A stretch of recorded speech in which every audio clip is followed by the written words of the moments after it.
agama Islam apabila ingin selamat fid dunya wal akhirah, sebagaimana dengan marwah atau hakikat seekor ikan hidup di air. Nah, demikianlah marwah hidup manusia hanya dengan menghambakan diri kepada Allah Subhanahu wa taala yang memiliki iman dan Islam yang akan terus tetap bertahan betapa dahsyatnya fitnah akhir zaman seperti saat ini. Mudah-mudahan pada malam hari ini perkumpulan kita menjadi suatu perhimpunan yang diberkahi oleh Allah Subhanahu wa taala, dicucuri rahmat oleh Allah Subhanahu wa taala. Nama kita dibangga-banggakan di hadapan malaikat oleh Allah Subhanahu wa taala, dan insyaallah kita adalah hamba-hamba Allah yang kelak akan dimasukkan dalam surga jannahnya. Amin. Ya rabbal alamin. Tuan-tuan yang dirahmati Allah Subhanahu wa taala, dari sekian warga kampung di sini yang menunaikan kewajiban sholat maghrib kita, saya tadi berhitung antara bapak-bapak dan ibu-ibu kurang lebih sekitar 30 orang, termasuk anak kecil. Kemudian diberikan iklan atau pengumuman bahwa akan ada pembicaraan iman dan amal soleh.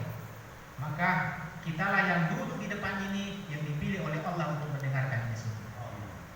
Sekalipun di sini yang berbicara adalah bukan seorang ustaz, kita semua di sini adalah hamba-hamba Allah yang mencoba belajar bagaimana mempelajari agama, bagaimana menghidupkan sunnah Nabi sehari-hari. Inilah kami datang di sini karena sesungguhnya kami datang 3 hari di sini, tujuan kita adalah untuk belajar agama sekaligus menghidupkan sunnah-sunnah Nabi. Oleh karena itu, jangan melihat siapa yang berbicara di depan. Unsur maqala wala tansur maqala. Jangan lihat siapa yang berbicara, tapi dengarkan apa yang disampaikan. Tuan-tuan yang dirahmati Allah Subhanahu wa taala, apa perbedaan antara Indonesia dengan negara Saudi? Apa perbedaan antara Indonesia dengan negara Saudi? Mari kita kupas. Yang pertama, kalau dilihat secara nyata bahwa sesungguhnya antara Indonesia dengan negara Saudi itu jauh berbeda, sangat timpang jauh. Mari kita lihat dari pertama, dari sisi wilayah Republik Indonesia ini adalah 10 kali lipat lebih luas daripada negara Saudi Arabia. Kemudian berikutnya, dari sisi pulau-pulau, kita memiliki 117 pulau-pulau di seluruh Indonesia. Sementara negara Saudi Arabia hanya satu pulau, itu pun yang terselip di antara Jazirah Arab. Berikutnya alamnya. Indonesia memiliki alam yang begitu luas. Kita memiliki sumber daya alam yang begitu hebat. Buah apa yang tidak ada di Indonesia? Buah mangga, buah pepaya, buah duku, buah naga, buah jeruk, pisang, dan lain sebagainya. Semua buah-buah ada di Indonesia. Sementara di negara Arab hanya satu buahnya, yaitu buah kurma. Berikutnya, sumber daya alam lain yang ada di negara Arab, yang ada di negara Indonesia. Di bawah tanah kita punya nikel, kita punya tambang, kita punya minyak, kita punya emas, kita punya tembaga. Tapi negara Arab hanya satu yang dimiliki, yaitu hanya minyak bumi. Di atas tanah negara Indonesia, kita memiliki minyak sawit, minyak jagung, minyak jelantah, minyak kelapa, dan lain sebagainya. Tapi di negara Arab hanya satu, yaitu minyak zaitun. Jadi cukup banyak perbedaan antara negara kita dengan negara Arab. Kita tahu negara Arab adalah negara yang kering kerontang, padang pasir, gunung-gunung batu. Sementara negara Indonesia begitu hijau menghampar, hijau roroyo, begitu indah dilihat. Jauh beda dengan negara Arab. Yang menjadi pertanyaan, kenapa negara Arab lebih kaya daripada kita? Padahal negara tersebut, kalau kita yang saya sampaikan tadi, begitu besar perbedaannya. Tapi kenapa negara Arab lebih kaya daripada kita? Bukan karena di situ ada orang berangkat haji kemudian itu jadi sumber pemasukan Arab. Bukan itu saja. Negara Arab adalah negara yang kecil, penduduknya tidak banyak. Kalau dilihat kita lebih kaya daripada dia. Tapi dia negara yang kecil, tapi bisa mampu memberikan hutang kepada negara-negara lain. Sementara negara Indonesia, negara yang makmur, penduduknya banyak, sumber dayanya banyak tapi miskin dan harus berhutang kepada luar negeri. Kenapa demikian terjadi? Maka mari kita kupas. Kenapa ini terjadi? Lihatlah bagaimana petani di Arab ketika azan berkumandang. Bagaimana pedagang-pedagang di Arab ketika azan berkumandang. Bagaimana pejabat-pejabat di negara Arab ketika azan berkumandang. Di sana apabila terjadi azan, sudah bunyi azan, maka semua meninggalkan kegiatannya.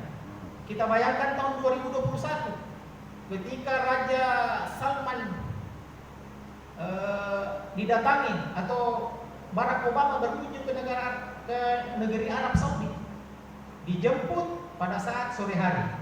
Barack Obama mendarat di Bandara King Abdul Aziz, dijemput oleh Raja Salman.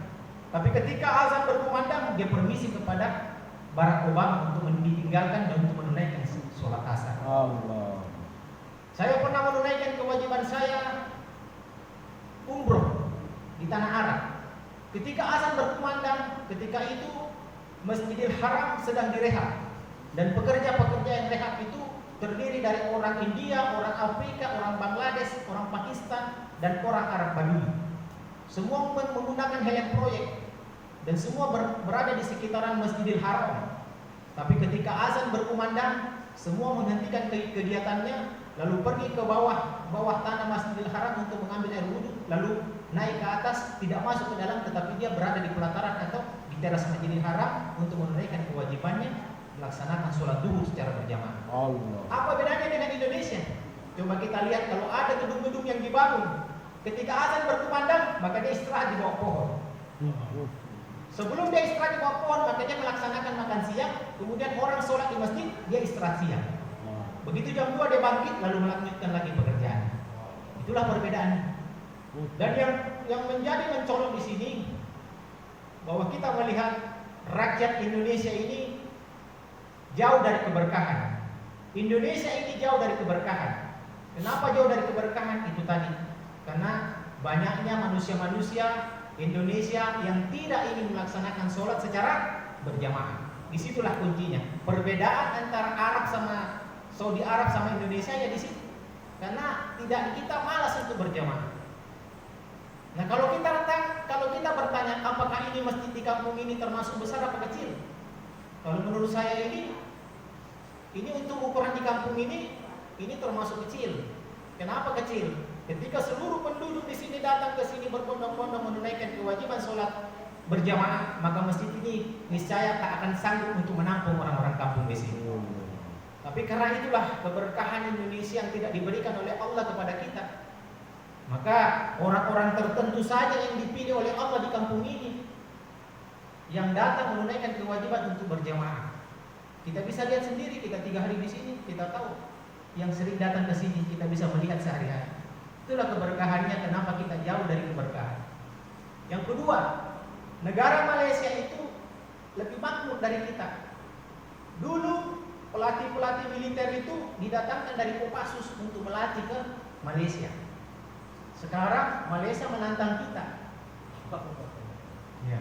Karena kenapa? Malaysia itu maju. Kenapa dia maju?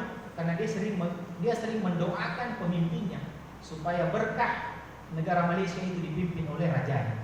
Kalau kita di Indonesia, terlalu banyak orang yang menghina pemimpin kita, menjelek-jelekkan sehingga tak ada keberkahan di Indonesia ini. Itulah gambarnya kehidupan kita di Indonesia ini. Maka kita harus merasa bahwa inilah tugas kita. Tugas kita semua yang hadir di depan saya ini untuk mendakwakan kita, untuk mengajak saudara-saudara kita mau ke masjid.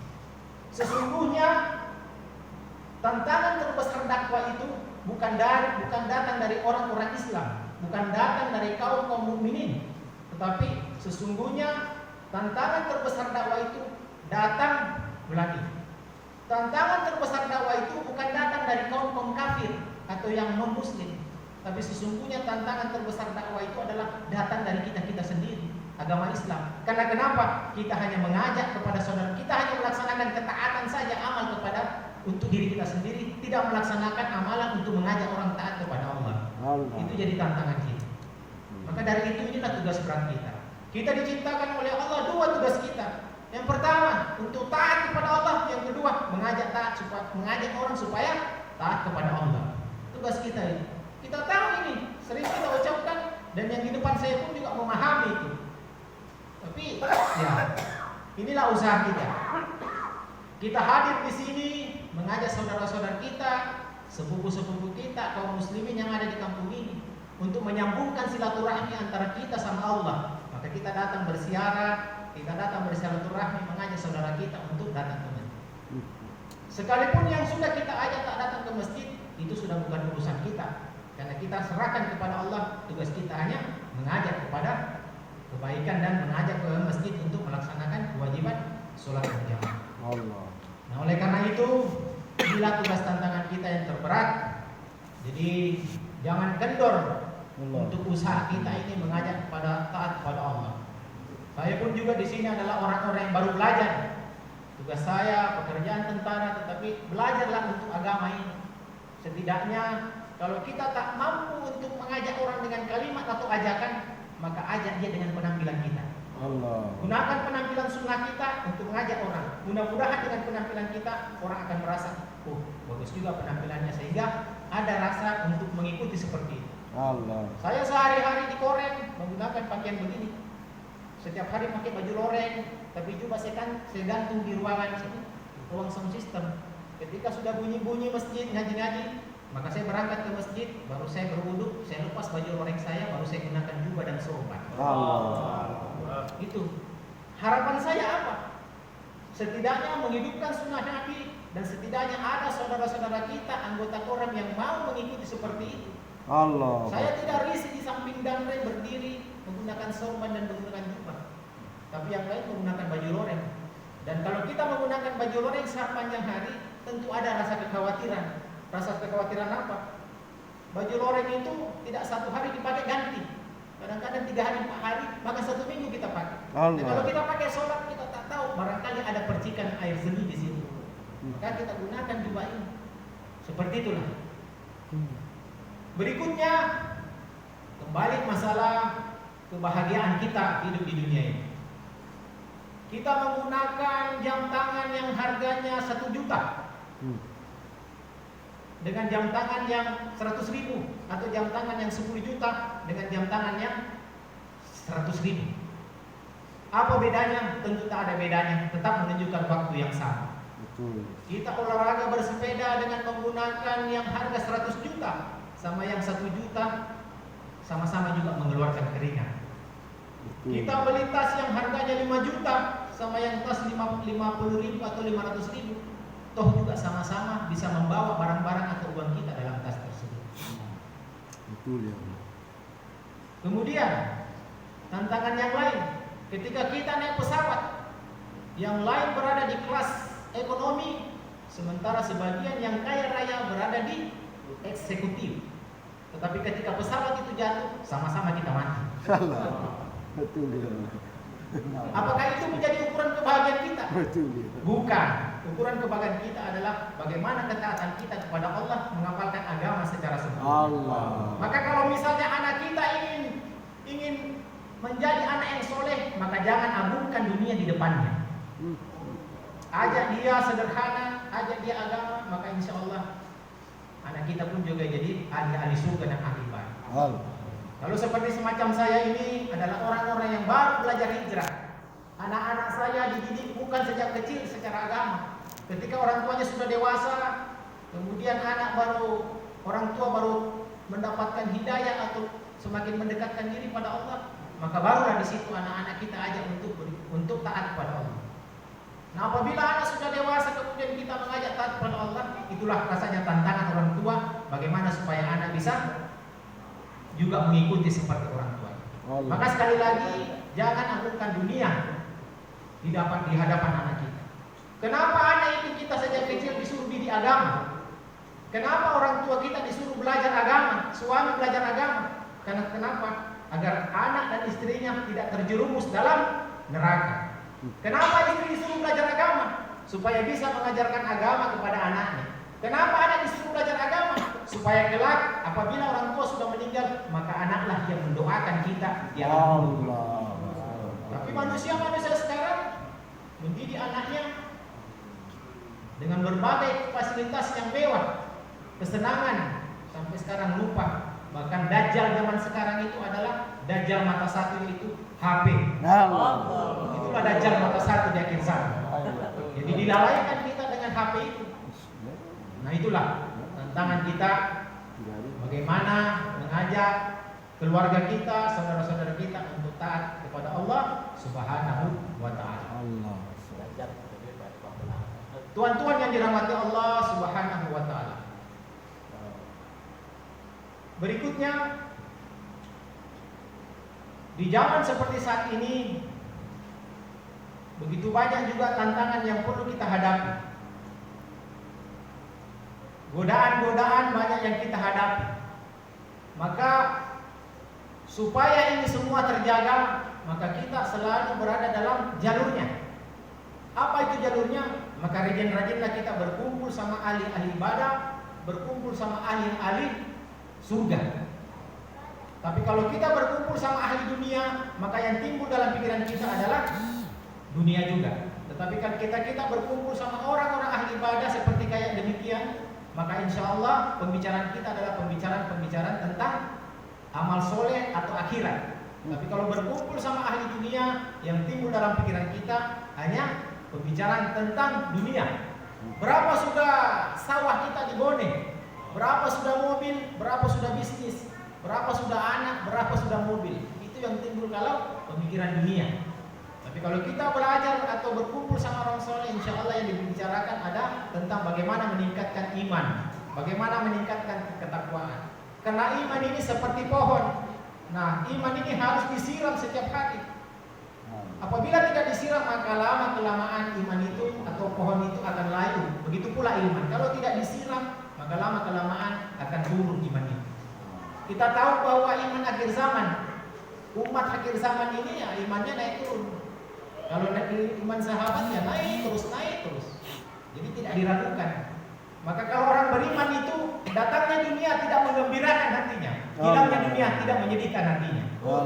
Itu zaman sahabat. Tapi kalau kita datangnya dunia menyenangkan hati kita, hilangnya dunia biasa-biasa saja. Itulah umat akhir zaman seperti itu. Maka inilah yang perlu kita perbaiki semua. Ini yang perlu kita perbaiki. Maka dari itu kita datang di sini ya belajar agama, baca-baca. Karena setidaknya apabila kita di sini datang berkumpul di sini belajar agama, cuplik-cuplik di Google atau kutipan-kutipan ustadz atau kiai yang biasa disebar di grup WhatsApp, kita kutip lalu kita simpan di pikiran kita, maka itulah kita jadikan bahan untuk kita sampaikan lagi kepada orang. Maka kenapa kalau kita berdiri di sini duduk, kita ini orang tak berilmu agama yang banyak, maka berdoalah, ya Allah berikan aku ilham, kekuatan, apa yang dulu pernah saya dengarkan saya sampaikan lagi kepada saudara-saudara muslim. Seperti gitu. Nah seperti saya ini, saya tak pandai berceramah. Tugas saya tentara, kerjanya kepala seksi operasi koreng, yang kerjanya paling padat di koreng, seksi operasional. Tapi insya Allah kita utamakan dan tetap menjaga supaya iman ini tetap terjaga. Kemudian amal soleh juga tetap ya kita tingkatkan. Karena amal soleh itu adalah satu-satunya mata uang yang tiada gantinya di akhirat nanti. Maka berbanyak itu sebenarnya. Nah, itu dia. Jamaah atau tuan-tuan yang dirahmati Allah Subhanahu wa ta'ala. Godaan kita di dunia ini cukup banyak. Bayangkan saja ikan-ikan di lautan itu begitu banyak yang disiapkan oleh Allah makanan-makanan yang ada di laut. Tapi yakinlah bahwa dari sekian juta ikan yang ada di laut, tapi masih ada satu ikan yang terkesan oleh umpan nelayan. Begitulah kehidupan di dunia. Maka manusia ini tidak bisa melihat khazanah Allah yang begitu besar karena masih terkesan dengan satu benda-benda, yaitu perkebunan, pertokoan dan lain sebagainya. Seperti itulah ikan. Begitu banyak disiapkan makanan di lautan, tapi masih ada satu yang terkesan dengan umpan nelayan dimakan juga ya. Nah begitulah manusia juga. Maka pernah Nabi mengatakan juga, tidak ada seorang manusia yang melangkahkan kakinya ke air niscaya pasti tumitnya basah. Begitu pula juga dengan kehidupan dunia, niscaya manusia tidak pernah lepas dari kesalahan atau dosa. Nah, itulah yang perlu kita berarti. Bukan demikian Pak Damara? Seperti kayak gitu. Salah. Seperti inilah kira-kira gambaran-gambaran kita. Maka perlu kita perbaiki iman kita, amal soleh kita. Maka kemarin waktu khotbah Jumat saya sampaikan bahwa sebenarnya ini kita seperti pelajar yang sedang hidup di dunia ini. Kita adalah pelajar SMA atau SMP yang sedang mengikuti pendidikan. Jadi kita adalah manusia-manusia di dunia yang sedang mengikuti juga pendidikan di dunia. Pendidikan itu adalah kehidupan kita mulai dari awal sampai kita mati. Nah, kita diberi kisi-kisi, Pak, anak-anakku besok ujian. Maka saya berikan kalian kisi-kisi supaya tidak terlalu melebar belajarnya. Pelajari ini, insya Allah nanti di ujian akan main. Nah, begitu pula kehidupan kita. Kisi-kisi yang sudah disampaikan, yang pertama adalah beriman dan beramal soleh. Yang kedua bertakwa. Yang ketiga berjuang dan berkorban. Yang keempat bertobat. Itu adalah kisi-kisi kita hidup di dunia. Supaya kenapa? Apabila kita mengamalkan empat ini, insya Allah nanti di akhir hayat kita, maka surga jannah adalah milik kita. Allah. Bayi yang lahir pertama kali di dunia sampai bayi yang lahir di akhir zaman, itu Nabi sudah menangis memikirkan itu semua. 1400 tahun yang lalu Nabi sudah menangis karena memikirkan bagaimana umatku tidak masuk dalam neraka. Tapi apa yang terjadi sekarang? Kita bayangkan anak-anak remaja bergaya seperti apa itu yang begini? Apa itu yang Korea? Apa itu? Begini yang Korea itu kan? Itu seperti apa sih itu? Banyak anak-anak muda ikuti gaya-gaya Korea. Jadi banyak anak-anak kita yang begitu bangga dengan orang-orang artis-artis Korea. Dia bangga, dia mengagungkan, dia mengidolakan. Padahal artis Korea itu tidak mengenal dia, tapi dia mengidolakan. Sementara Nabi Muhammad SAW, dia tidak mengenal kita, tapi 1400 tahun lalu sudah menangis supaya kita tidak masuk ke dalam neraka. Padahal kita tidak mengenal dia. Inilah susahnya zaman umat-umat akhir zaman. Terlalu mengidolakan manusia, sementara Nabi-nya tidak diidolakan. Susah sekali rasanya. Nabi itu begitulah, begitu sayangnya kita sama, begitu sayangnya Nabi terhadap umat kita. Sampai Aisyah minta, ya Rasulullah doakan saya atas dosa-dosa saya yang lalu dan yang akan datang. Didoakan Nabi, gembira dia, guling-guling dia. Hai, kenapa kau Humairah? Ya, siapa yang tidak senang didoakan oleh kekasih Allah? Nabi berkata, dalam sehari saya 5 kali mendoakan hambaku. Ketika Nabi mau mati, Jibril datang mengatakan, hai kekasih Allah, surga telah disiapkan oleh Allah, telah ditata dengan baik untuk menyambut kedatanganmu. Tapi Nabi berkata apa? Apakah ini untukku dan umatku? Apa kata malaikat Jibril? Ini bukan untuk umat-umat sebelummu, tetapi ini adalah untuk umat-umatmu. Jadi mau meninggal saja Nabi sudah berpikir begitu. Ketika sakratul maut mau dicabut nyawanya, Nabi masih juga mengingat kita. Ya malaikat Israel, beginikah sakitnya apabila nanti dicabut nyawa? Apa kata malaikat Israel? Itu masih yang kecil, yang masih paling sedikit. Apa kata Nabi? Limpahkan semua rasa sakit itu kepada saya supaya tidak terkena umat. Di pada masyarakat juga begitu. Begitu nanti dikumpulkan, dibangkitkan, yang pertama kali Nabi cari siapa? Bukan dicari mana istriku, mana Khadijah, mana Fatimah, mana cucuku. Yang dicari ummati, mana umatku. Begitulah. Begitu di Sirat, di ujung, begitu kita di Sirat, para surah Nabi, salimna, selamatkan saya. Tapi Nabi di ujung Sirat mengatakan, Rabbi salimna ummati, mana selamatkan umatku. Tapi umat itu jatuh seperti air hujan ke dalam neraka di sini. 500 mendatar, 500 mendaki, 500 menurun. Itu yang Sirat ini. Tapi semua jatuh ke situ. Tapi Nabi masih memikirkan seperti itu. Sayangnya Nabi kepada kita. Kenapa Allah sayang kepada Nabi? Karena Nabi banyak mendakwakan supaya manusia hamba Allah atau umatnya taat kepada Allah. Maka kalau kita mau disayang sama Allah, maka dakwahkan ini semua untuk mengajak saudara-saudara kita untuk taat kepada Allah. Kalau kita sudah begitu, niscaya Allah akan sayang sama kita. Tapi kalau kita kerjanya maksiat, jauh Allah maka sayang, maka Allah tak akan sayang kepada kita. Kenapa ini koruptor banyak ditangkap? Itu rasa sayang Allah sama dia. Bupati-bupati yang ditangkap, Allah sayang sama dia. Gubernur yang ditangkap, Allah sayang sama dia. Coba kalau tidak ditangkap, coba kalau tidak disayang sama Allah. Dibiarkan itu gubernur berkorupsi, dibiarkan bupati korupsi. Dia makan uang korupsi, nanti di akhir hayatnya akan dibalas sama Allah. Maka kalau kita berbuat kesalahan dunia, Allah berkata apa? Kalau Allah masih sayang sama kita, maka Allah akan segerakan dosa-dosa kita di dunia. Tapi kalau Allah sudah tidak sayang sama kita, maka dibiarkan terus akan dibalas di akhirat nanti. Maka kalau dia sayang, disegerakan dosa-dosa kita. Nah, orang yang ditangkap KPK itu disayang sama Allah. Maka dia ditangkap, masuk penjara, banyak waktunya hijrah. Nah, kalau kita lihat di penjara buku-bukunya buku-buku agama semua itu. Betul. Tidak ada lagi buku-buku ya politik, apa segala macam. Yang ada tinggal buku agama karena sudah banyak waktu. Maka hijrah dia di sini. Kita pernah melihat namanya gembong narkoba Freddy Budiman. Yang kira-kira setahun atau 2 tahun lalu yang dieksekusi mati. Itulah kematian yang harusnya kita cemburui. Betul ya Allah. Dia memang ahli maksiat di masa hidupnya, tapi insya Allah di akhir hayatnya dia adalah ahli surga. Allah. Ketika dia di penjara, dia masih bisa mengendalikan narkoba dalam penjara. Ketika dia dalam penjara, dia bisa memanggil wanita masuk ke dalam. Bahkan menggunakan ruangannya sipir itu untuk mengeksekusi wanita yang dipanggilnya.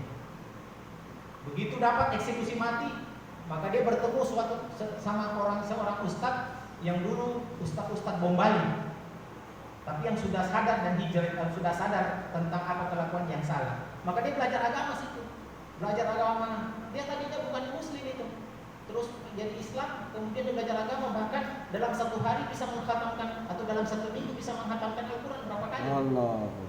Nah begitu tiba masanya eksekusi mati, maka dia dipanggil Brimo untuk ditembak mati. Kalau tembak mati eksekusi di ujung sana, maka di sini ada 10 orang yang berdiri. Dan kita tidak tahu di antara 10 orang yang berdiri di sini, kita tidak tahu senjata mana yang ada munisi di dalamnya atau ada peluru dalam. Karena kenapa? Secara psikologi manusia itu ada rasa apa ya? Iba. Ya rasa iba atau rasa tak tega kalau kita mau membunuh manusia. Jadi di situ siapa yang menembak, ya itulah. Jadi tidak tahu kita di sini.